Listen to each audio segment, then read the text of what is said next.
We talked about some of the guys we're excited to see in preseason. How about the guys we have no interest in seeing? I don't want to see these guys play in preseason for one reason or another. Plus, the discussion, the debate maybe about how much Jordan Love should play, with whom Jordan Love should play, and what player has the most at stake for Green Bay. If he plays well, it will mean the most for the team. We'll discuss all of that on today's show. You are Locked On Packers, your daily Green Bay Packers podcast. Part of the Locked On Podcast Network, your team every day.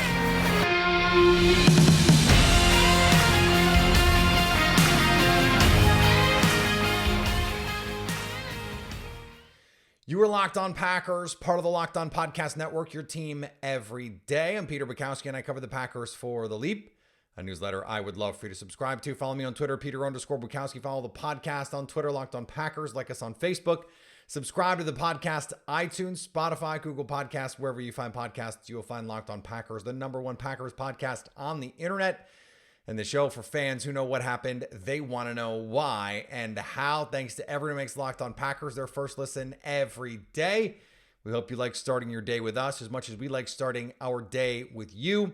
And today's episode brought to you by our friends at LinkedIn Jobs. LinkedIn Jobs helps you find the qualified candidates you want to talk to faster. Post your job for free at linkedin.com/LockedOnNFL. That's linkedin.com/LockedOnNFL to post that job for free. Terms and conditions apply. So I was thinking about the context of Jordan Love playing, and we're going to talk about that in a little bit. And I was thinking about this idea of who is it crucial that he play with, all of these things.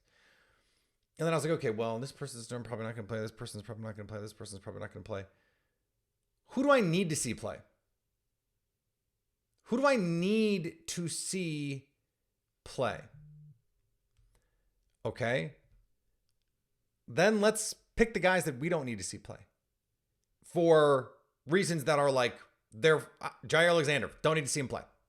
We know what Jair Alexander is. There are other players who are on the I don't need to see them play list. Like Royce Newman, for example. Don't need to see him. I know what he is. He's a backup. Don't need to see him play. So let's just start on the offense. David Bakhtiari. Don't need to see him play. And even though Jordan Love is going to get a couple series, 1, 2, 3 maybe series, they have a terrific backup, Yosh Nijman. Bingo. So I like David Bakhtiari will be better in the regular season than Yosh Nijman at left tackle, but at least you have someone who can approximate what you're getting from David Bakhtiari. Elton Jenkins. Don't need to see him. Give me Sean Ryan. Let me see Sean Ryan in a live game setting with the starters. Let me see it. He's had a really good training camp and one of the winners of training camp by all accounts. Let me see that guy. I don't need to see Jake Hansen. I don't need to see Royce Newman. I don't need to see them. We know what they are. They are borderline rosterable NFL players. Backups. And Royce Newman is a fine backup. A totally fine. He would start for some teams and you'd be fine. He could start for the Packers this year, and they'd probably be fine. A championship caliber team, not fine. So, okay, those guys. Aaron Jones, A.J. Dillon. Don't need to see him. We know what you are, and we need to see Tyler Goodson. We need to see Lou Nichols, even though he's dealing with an injury right now. I think Tyler Goodson's going to get a lot of work. Patrick Taylor. I don't really need to see Patrick Taylor, but someone's got to play, so he is going to have to play. I don't need to. I'm all set on Tyler Davis. I am on record about Tyler Davis. I'm all set. I want to see Luke Musgrave. I want to see Tucker Kraft. And I want to see those guys specifically together. I don't need to see Tyler Davis. If you think he's a nice run blocker, that's fine, cool, but that's all he is. So leave him on the sidelines, get him a bucket hat, annoy Sean Payton, and play Tucker Kraft and Luke Musgrave together. Let's see it give Tucker Kraft every opportunity to win that job, because his upside, if he can do it, if he can just do the blocking stuff, we know he's just capable of being so much better than Tyler Davis, just on pure potential, because we've seen enough from Tyler Davis to go, probably not, right? Okay, defensively. Jair Alexander, Russell Douglas, I'm all set. We know what they are. Great. And I need to see Carrington Valentine. I want to see Corey Ballantyne. I want to see Shamar John Charles, who looks like he might just be going the way of the dodo in Green Bay. I kind of want to see Keyshawn Nixon play some nickel. Like, just give me a shot. I just want to see a little bit, especially if someone like Tyler Boyd is going to play for Cincinnati. Like, if I'm the Packers, I'm playing this like a baseball lineup. I'm waiting to see if Tyler Boyd is going to go. And if he runs out there on that first possession, Keyshawn, get out there. And if not, Keyshawn, get those pads off, hit the showers. Now, they'd have to keep him active in that case, but so what? I'd like to see him, but if they don't play him, it's fine. At the defensive front, I'm all set on Kenny Clark. Don't need to see him. All set. If Dean Lowry were still on this team, if we were doing this exercise last year, Dean Lowry would 100% have been on this list. Don't need to see it. The beauty of this roster is there aren't that many of those veteran players who are stealing reps from young players, because they're giving the young players all the opportunities. That's the beauty of this team right now. And that's really exciting from a Packers fan perspective. That means there's going to be bumps and bruises along the way, to be sure. There's going to be inconsistencies, all that stuff. But we need to see Devontae Wyatt play. I want to see TJ Slayton play a bunch of nose tackle. He's kind of their only nose. I guess you have some of these like deep guys like Jonathan Ford and Chris Slayton. We have to see them at some point. So, okay, I'm more excited to see these rookies. But Kenny Clark, certainly I'm all set. Preston Smith, all set. All set.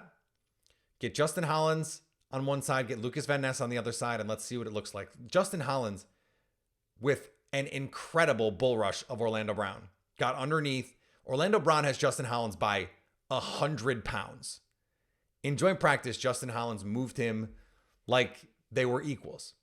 It was really, Justin Hollins is one of those guys that I have been a fan of since day one. I never understood why the Rams let him go. I never understood why he wasn't more desirable on that team. Young player. The Packers brought him back on a steal of a deal, and he has been running with the ones in camp as Rashawn Gary works his way back. So that's a really exciting thing to see.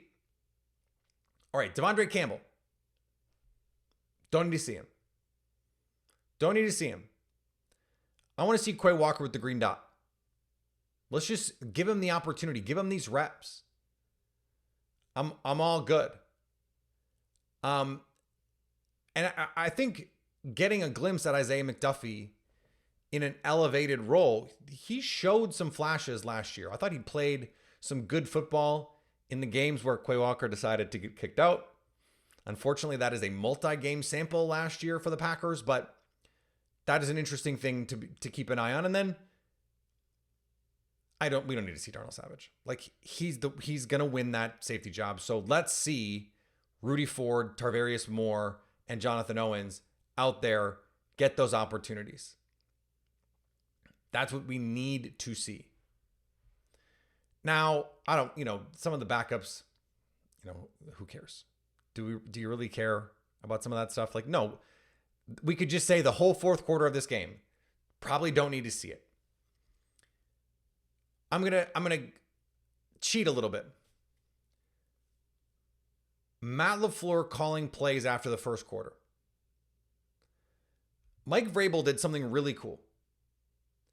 He is giving the headset to be the head coach, essentially, the game day head coach, to an assistant.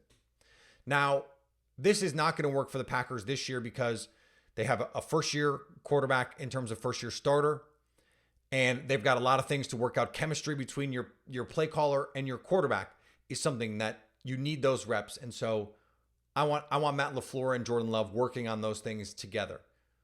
Once Sean Clifford is in there, Matt LaFleur does not need to call plays. Just does not need to call plays. Does not need to be in charge. I just give the headset all the way over to Adam Stenavich. Let him run everything. Give him an opportunity to learn on the job, to help, because the more reps he gets, then maybe he can help you in a way that you didn't anticipate. And that's the beauty of these kinds of things. I want to see them get a little creative because they can. Once Jordan Love is out, we're going to talk about Jordan Love in a second.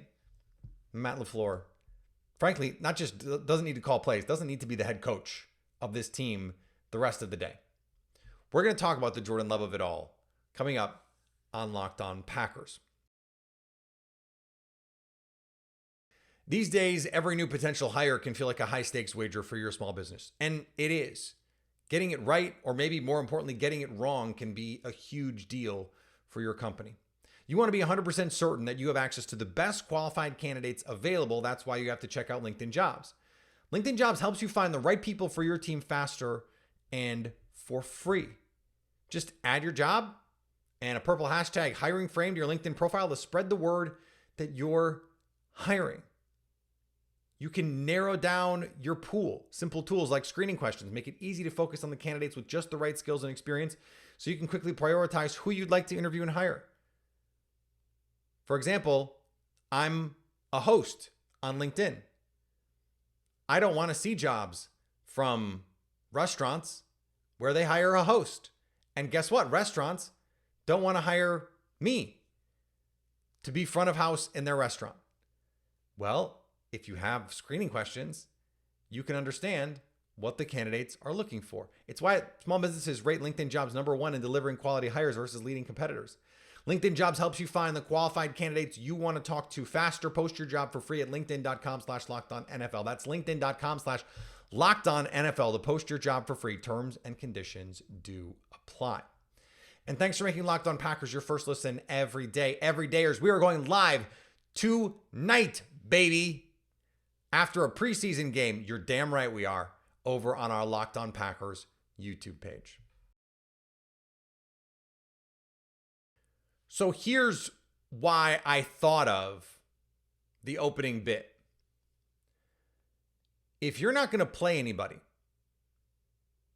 if you're going to do what the Packers have done in years past and just throw the backup quarterback out there with, Malik Taylor and Tyler Davis and the rookie receivers. Now, Romeo Doubs did play last year with Jordan Love, but it just doesn't serve anyone to do that. So, okay, David Bakhtiari, I mentioned that. Elton Jenkins, you have a young player, a former top 100 pick who's had a good camp. Okay, and then the running back, that part doesn't really matter. Having Aaron Jones or A.J.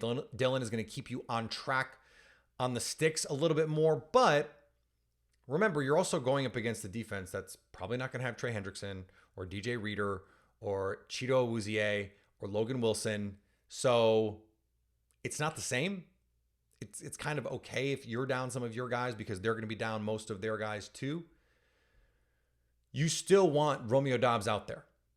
You still want Christian Watson out there. You still want Luke Musgrave out there. You still want Tucker Kraft out there. So you have to find this balance, this understanding of, okay, yes, I want to get Jordan Love reps, but I want him to get meaningful reps, and I don't want to risk the rest of my team to do it. I do wonder if Matt LaFleur, who last year said everything is on the table, what is gone on last year has obviously not worked as you get into week one. It didn't work again. So I kind of think, and I wonder what Matt LaFleur after, a fifth of Jack would tell you. He doesn't drink Jack Daniels, but you know what I mean. If this were not Aaron Rodgers, because I think Aaron Rodgers was the one pushing hard for I'm not playing, but if they had Kirk Cousins at quarterback, would Matt LaFleur have said, you know what, everyone's playing. We've tried it the other way. It doesn't work. Let's try it this way. Now, maybe the preseason games have nothing to do with week one. I don't know. But what you want is Jordan Love to get as much real game action as you can. And that means he can't be throwing to Dontavian Wicks and Grant Dubose and Malik Heath when come week 1, those guys are not going to be out there. Now, it's also really important that Jaden Reed get reps. He's going to be relied upon. It's also really important that Luke Musgrave and Tucker Kraft get reps, that Sean Ryan get reps. These are young players who are theoretically going to be an enormous part of your offense. It's really important to get those guys opportunities to play. So, okay, how much is enough? How much is reasonable? That is a much more difficult question to answer, and it's something that every coach absolutely agonizes over, because of course they do. Of course they agonize over it, because you have to balance this developmental imperative that you have as a coach with, I don't want my guys to be hurt. We're going to try and win football games. And unfortunately, the best way to win football games is to develop your guys, and a really good way to do that is in the preseason. The preseason does help separate the wheat from the chaff. It does allow you to say, okay, these are the best players on my team. Oh, these are the players that when they go up against other guys, they elevate their game, and other legit guys. Like, all of these grades have to be taken with a grain of salt. And I wrote about this today on The Leap, a newsletter I would love for you to subscribe to. That the process is what matters the most here with Jordan Love. And that means not box score scouting. There's nothing more pointless to me than the daily tallies of completions and attempts, especially when it includes things like red zone and these situational drills. It's like, that's not real. That's not real football. That's not how the game works. So why are we? It would be like, how many shots did Steph Curry make in practice?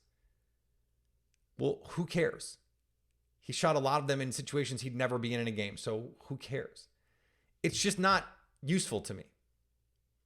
I want to see a guy making good decisions, quick decisions, decisive decisions. I want to see a guy letting it rip. Go back and think about a couple years ago. That game, he had the Jay Sternberger dime. That's how long ago we have to go back. The Devin Funchess throws. He's aiming, not throwing. You can see it. But completions, looks good in the box score. Okay, but what was the process? Matt LaFleur has preached process. How's the footwork? How are the eyes? How are the fundamentals? Did the feet match the eyes? Did you read the coverage correctly? Like, you go back to this interception thing. Mike Hilton said, nah, I just made a great play. He liked the pre-snap look. Jordan Love said, nah, I could have handed it off. Maybe forced it a little bit. What's funny is Jordan Love saw the coverage one way. Mike Hilton saw it another way. Mike Hilton actually thought Jordan Love made the right read. He just knew the check or made a guess on the check and made a great play. You got to block him. Jordan Love mentioned that too. So that's the other part of this, is you have to execute. It doesn't help to have Jordan Love just out there to be out there.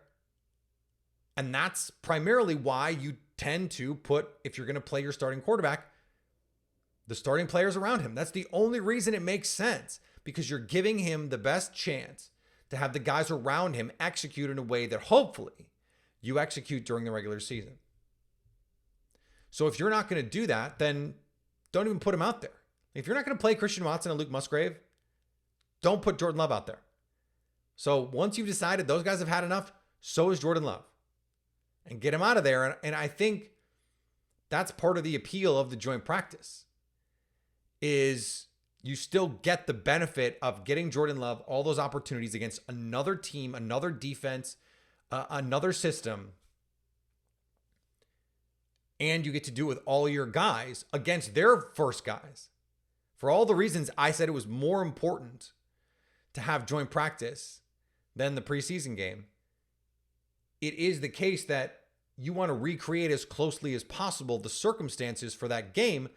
Otherwise, why bother? Why bother? And that's the situation that the Packers find themselves in right now. All right, who are the players that, if they have a good preseason game, it matters the most? We're going to talk about that to end the show.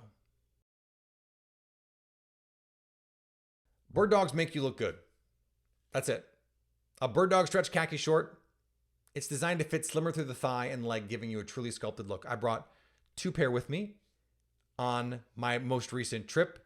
I wore a pair of Bird Dogs joggers on the airplane, and I bought a pair of workout Bird Dogs for pajamas.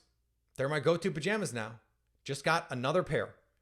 Bird Dog shorts do the exact same thing as Lululemon, but fit way better. And I'm not just saying that. That's not just in the ad copy. I went to Lululemon and I tried on a bunch of their stuff. Guess what? Bird Dogs fits way better and is so much more comfortable. They have fixed the issue of stiff, restricting cotton shorts with cloud knit fabric that looks like khaki but stretches in ways that give you a slimmer fit without having to sacrifice movement. Go to birddogs.com/LockedOnNFL or enter promo code LockedOnNFL for a free white tech hat with your order. I wore that tech hat today to the gym. In fact, that's birddogs.com/LockedOnNFL. Wore my Bird Dog shorts to the gym as well. Or promo code LockedOnNFL for a free white tech hat. You won't want to take your Bird Dogs off. We promise you. And thanks for making Locked On Packers your first listen every day. Everydayers. We have a piece I mentioned on The Leap, a newsletter I would love for you to subscribe to, out today. We're going to go live on YouTube, and go check out Locked On Sports today. The NFL in full swing. We are heavy on the NFL, and that means you can get all the information that you need from around the league on our Locked On Sports Today show. All the big stories in sports in under 20 minutes. I was thinking about this as I was trying to put together my list of players that I did want to see. And so who does it matter the most? Not to them, but to the Packers, if they're good. Now, the obvious answer, of course, Jordan Love. If he looks great, you're like, hell yeah, shut him down. We're all set. Not quite. I think what I want to do is separate rookies and non-rookies. Because, of course, you have some rookies who, like if Luke Musgrave is as good as the Packers think he is, it changes this offense in a fundamental way. Because Romeo Doubs is taking that next step. Christian Watson is a star in the making. And you have this great running game and a really good offensive line. You add that tight end, and it's like you could throw anybody in there and have a really good offense. Jordan Love doesn't have to be great if Luke Musgrave is awesome, because Christian Watson, Romeo Doubs, all that other stuff. So that's the rookie answer to me, is Luke Musgrave. If he is good in this preseason game, it allows you to start saying, can he break the mold of the kind of player who's going to come in right away and produce? And I've said this a million times on the show. Everydayers are sick of hearing me say it, but he's going to play. He's going to play a ton. So he's going to get opportunities. The question is, can he actually take advantage of those opportunities? And that is the question that matters right now that we don't have an answer to. So if he shows it in preseason, you go, okay, that's another box checked as we head toward the regular season. Lucas Van Ness is another name that I think you can be really excited about if he plays well. He already gave Jackson Carman fits. We heard that from James Rapine yesterday on the show. But he's going to play. Rashawn Gary is going to be brought along slowly. Like, Lucas Van Ness is going to play. Either way, he's probably not going to be a starter. It's Preston Smith and Rashawn Gary for at least the first month, probably. Maybe he eventually supplants Preston Smith. But if you look at that Preston Smith contract, he's going to be around for, another year or two probably. So I think it'll be really great if Lucas Van Ness is really good for the Packers. I don't think it changes their destiny all that much. Now, Rashawn Gary's health, yeah, great. I don't think he's going to play, but that's not the point. The other name that I was thinking, non-rookie addition, is a player that we've talked about a lot recently because of the change in hierarchy, is Jonathan Owens. And you could extend this to, or the other safeties, Tarvarius Moore, Rudy Ford. But because Jonathan Owens appears to be in the driver's seat for that other starting safety job, if he's passable, if he is fine as a player for the Green Bay Packers, this defense can be so damn good. It can be so good. It can be so good because the rest of this defense is absolutely loaded with talent. If you just get passable, fine safety play from Darnell Savage and Jonathan Owens, it is a game changer for your offense. Because now you don't have to score 30 points to win. You can score 20. You can score 17. You can score 14 and win. Because this defense is going to clamp people if you get quality safety play. Safety play was the biggest issue last year. It wasn't Joe Barry. I'm telling you, it wasn't Joe Barry. It was safety play. Because the big plays that they screwed up in particularly that Minnesota game, they were safety issues mostly. And a lot of the issues that the Packers had fitting the run were alley defenders, second level defenders. Yes, your defensive front didn't get off enough blocks. They didn't make enough negative plays to get teams in obvious passing situations to let your pass rush and your great corners go to work. But your safeties didn't tackle, didn't finish, didn't play with force, didn't play with aggressiveness, didn't fly around downhill. And Jonathan Owens flies around and brings bad intentions with his shoulder pads. A great line Bruce Feldman once wrote that Deion Buchanan out of Washington State had thunder in his shoulder pads because when he hit you, it was like a thunderclap. There are some plays on tape. Jonathan Owens, smaller guy, but he will hit you. Athletic, can fly around. If he plays with abandon, plays with his hair on fire, and plays decisively, even if he's wrong sometimes,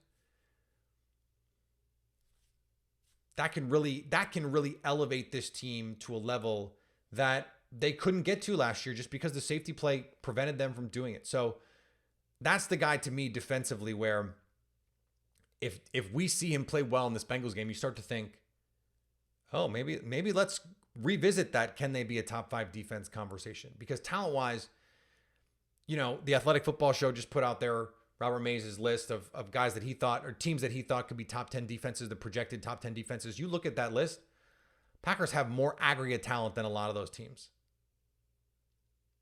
So where are they missing? Well, it's a weak link system. And the weak link right now is that safety spot. So if you're not getting weak link play from the safety spot, it's a huge deal for this team. All right, live tonight. We will be live on your YouTube screen on our YouTube page. Check us out on our phone, your tablets, your computer, whatever. It's a bonus episode. So it's going to be in your feed on Thursday, your audio feed. And then on Monday, we will come back with some lingering thoughts on everything coming out of that game. What's next? Hopefully no injuries, all that good stuff. Follow me on Twitter, Peter_Bukowski. Follow the podcast on Twitter, Locked On Packers. Like us on Facebook. Subscribe to the podcast wherever you get podcasts. Subscribe to Subtext.